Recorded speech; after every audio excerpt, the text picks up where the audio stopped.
12 মাসের মধ্যে 4টি মাস সম্মানিত।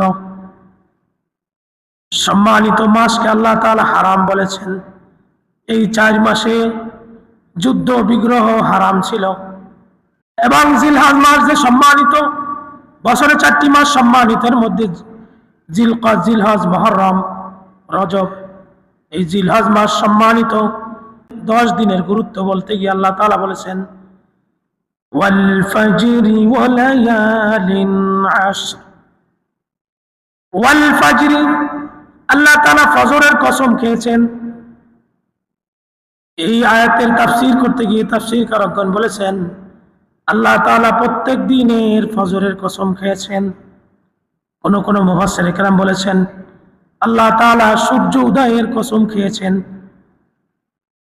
ওয়া লায়ালিন আশর, আল্লাহ তাআলা 10টি রাত দিয়েছে তোমাদেরকে। এই 10 রাত হলো জিলহজ মাসের প্রথম 10 রাত কোরবানি পর্যন্ত। এই 10 রাতের ফজিলত আল্লাহ নবীজি অসংখ্য কথা বলেছেন। এই রাতের অসংখ্য ফজিলত। এই মাসের আমল সম্পর্কে আল্লাহ নবীজি বলেছেন মা মিন আইয়ামিল আমালাস সালিহা, এই 10 দিনগুলিতে যারা নেক কাজ করবে হাব্বা ইলাল্লাহি মিন হাযিহিল আইয়ামিল আশর, অন্য মাসের তুলনায় এই মাসের জিলহজ মাসের প্রথম 10 দিনের নেক কাজ আল্লাহ তাআলার কাছে অধিক প্রিয়। সাহাবায়ে কেরাম বললেন ইয়া রাসূলুল্লাহ, ইয়া হাবিবাল্লাহ, যে ব্যক্তি যুদ্ধে যায় ওই যুদ্ধ করার চাইতেও কি প্রিয়? আল্লাহ নবীজি বলেছেন হ্যাঁ, এর চাইতেও প্রিয়। তবে যেই ব্যক্তি যুদ্ধে গেল তার জান মাল কিছুই ফেরত আসলো না, তার মর্যাদা আলাদা। তাহলে জিলহজ মাসের প্রথম 10 দিনে আমরা বেশি বেশি নেক আমল করব। রাত্রে চেষ্টা করবেন নফল নামাজ আদায় করার জন্য, চেষ্টা করবেন সম্ভব হলে রোজা রাখার জন্য। আল্লাহ নবীজি বলেছেন এই মাসের প্রথম 10 দিনে বেশি বেশি নেক কাজ করবে। 1 নম্বরে বেশি বেশি তাওবা করবে। তাওবা শব্দের অর্থ ফিরে আসা, অর্থাৎ আমরা আল্লাহ তাআলার কাছে ফিরে আসব। পিছনের যাবতীয় গুনাহ থেকে আল্লাহর কাছে ফিরে আসতে পারি, আল্লাহর কাছে সেই পানা আমরা চাইব।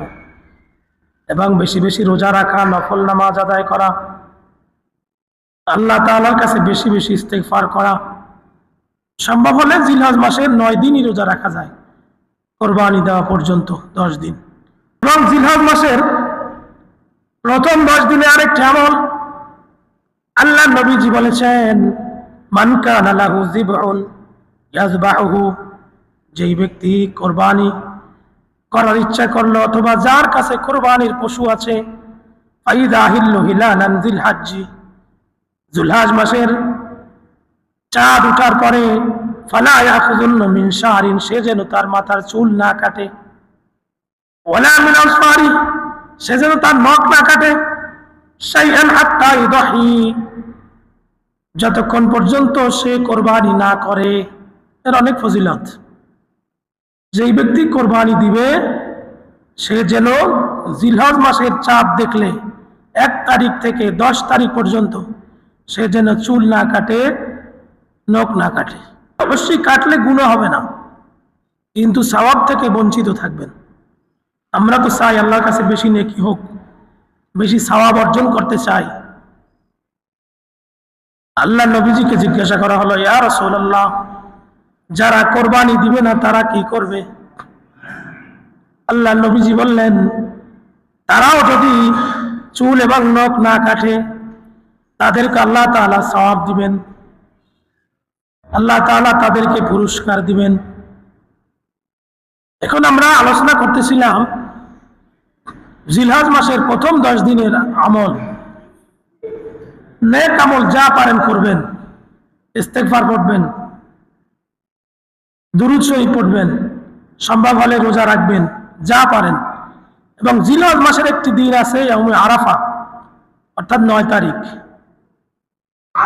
যেদিন আরাফা ওই দিন রোজা রাখবেন। হাদিসে আছে আরাফার দিনে রোজা রাখলে আল্লাহ তাআলা পিছনের 1 বছরের গুনাহ মাফ করে দিবেন। সুবহানাল্লাহ। এমনি ওই দিন রোজা রাখলে বহু সওয়াব আছে। 9 তারিখ।